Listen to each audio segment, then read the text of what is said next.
Aloha and welcome to Reflections on Interpretation, talking story with guides and interpreters. I am Tim Merriman, your host, and today I'm talking to myself. And I do that occasionally anyway, but I'm doing it today for a reason. I was recently asked by a trainer friend, Monique Thompson, who has been on the podcast with me, what got us started on interpretation has a purpose, which is the P in the poetry model for anyone who's taken the certified interpretive guide course or taught with that course. And in the Heritage Interpretive Guide program I now have operating with the HEART approach to communication, it's in the reward part. Reward, we talk about what's the reward for your organization? What do they get out of your interpretive efforts? What do you get personally as a person doing the work? What does your audience get? What are their expectations? And then how do you meet those expectations?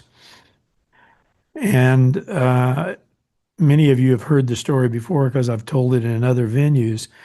But way back in 1972, I was hired as a park naturalist in Illinois State Parks. And about 4 years into that, I attended my first Association of Interpretive Naturalists conference in California at Asilomar Conference Grounds. And I was fascinated. I met all these other people. And guess what? At 28 years old, I learned there was a book written in 1957 called Interpreting Our Heritage. And Freeman Tilden brilliantly laid out principles for the field and got us started thinking about what it could be as a profession. But guess what? You didn't necessarily get introduced to that. At a naturalist job, we were hired very often from my two biology degrees, one in zoology, one in botany, and I had a teacher certificate. But they didn't talk to me about my presentation skills. They talked to me about my knowledge of the resource. 74, 75, shortly thereafter, several of us convinced the Illinois Department of Conservation to change the term from naturalist to interpreter, recognize that we're all doing both natural and cultural heritage interpretation at these sites. And they did that.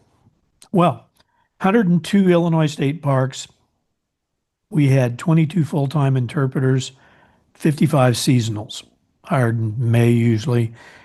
I was one of the trainers in late May or early June that would get them ready for a summer working at one of the 55 parks.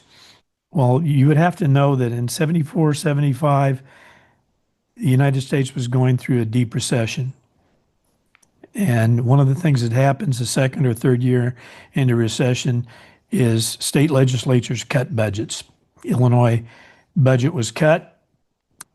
The Department of Conservation said, we're eliminating 73 of 77 interpretive positions. 4 of you get to stay. I was one of the 4. I confess I had some survivor guilt. I mean, I went through that year thinking, gosh, here we are, most organizations in our department that had an interpreter in the field doing all of this.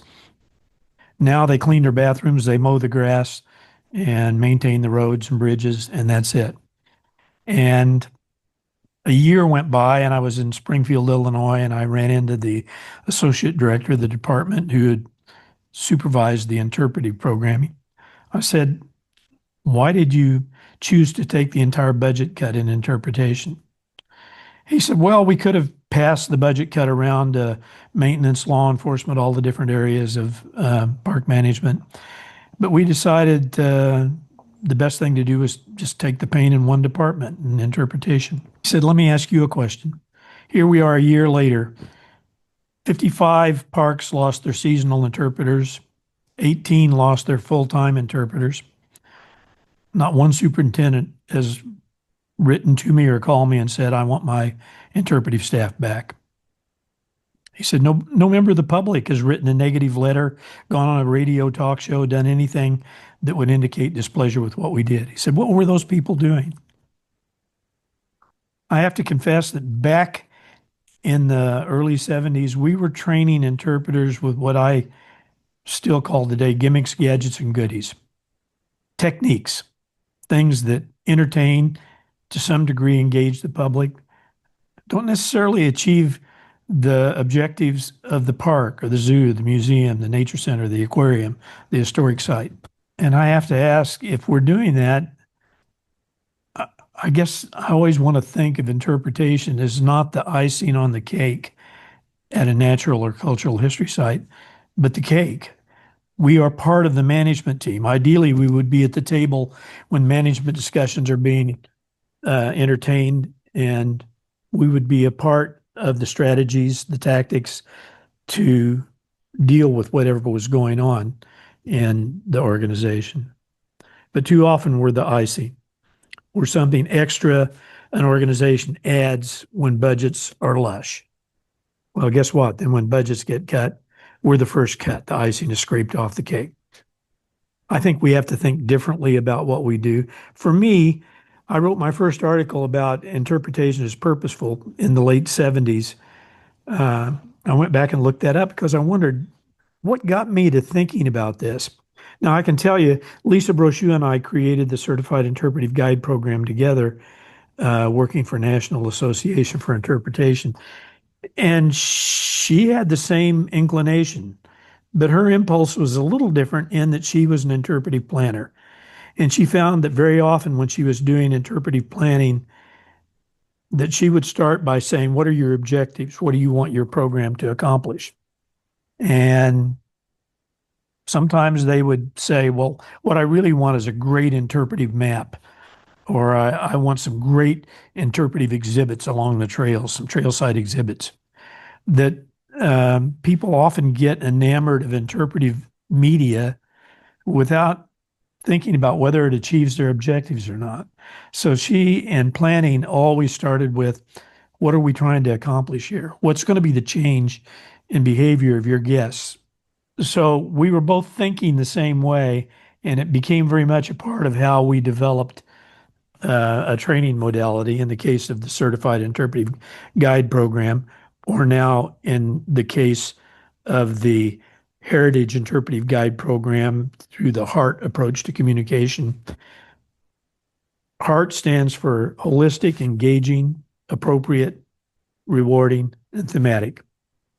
I still want to teach techniques, appropriate techniques under the A in the HEART, but under the rewarding part, I want the organization to feel like their guides or their interpretive staff are valued, that they're a part of how the organization is managed, that the communication strategies align with the objectives they want to achieve each year. And for that, we have to think about that at the beginning. If we're training beginners, seasonal hires, people just out of college, docents, volunteers who are doing interpretive work, they need to understand that what we do aligns with the mission, goals, and objectives of the organization.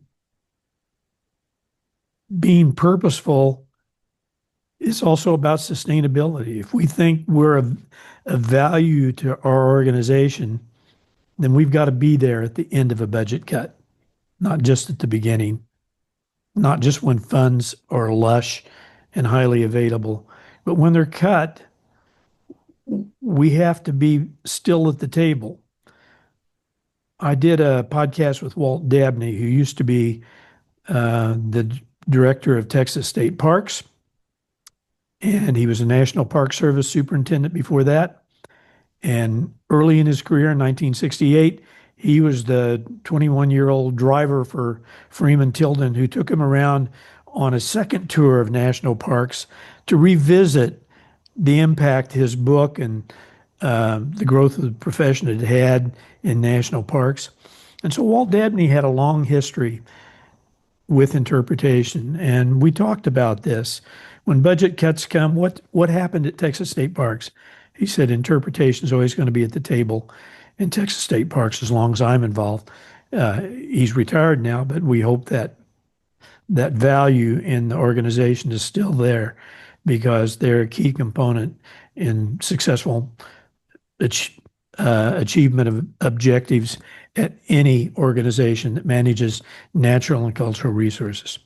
Well, I hope that as you get into your work and interpretation, whether you're a trainer, a planner, a manager, or a frontline guide or interpreter, that you're thinking about what am I doing that supports the mission of the organization? How am I helping achieve their annual and their long-term objectives? When we do it right, we do make a difference. By the way, if you haven't read Sam Hamm's second book, you should. Interpretation, Making a Difference on Purpose. He absolutely demonstrates in there that we can make a difference on purpose. He tells the story that he was hired by Lindblad Expeditions, who do the very wonderful high-end tours to the Galapagos Islands, to help improve donations of their guests to the Darwin Research Center. Because if you're not monitoring the Galapagos Islands and those rare, unique, endemic resources of those islands, any number of things could happen naturally or through poaching or whatever that would create a decline, and tourism would not be sustainable, and we would lose the incredible, unique resources of those islands. Well, he analyzed their tours and he said, you know, your tours are great. What you need is a tune up on your themes. He did that after they replaced their themes and started using the themes that he helped them develop. Their donations to Darwin Research Center increased by 270%. I'm sure there are other examples out there. We do make a difference, but we have to be plugged into the management of the organization. We have to understand our purpose, our role in helping those organizations achieve real objectives. I hope you have a wonderful week. I want to always thank Mark Stoffel for the beautiful mandolin music at the beginning, end of my podcast. Other thing I want to do is remind you that interpretivetraining.com, you can sign up for a trainer's course, a planner's course, or an AI and interpretation course.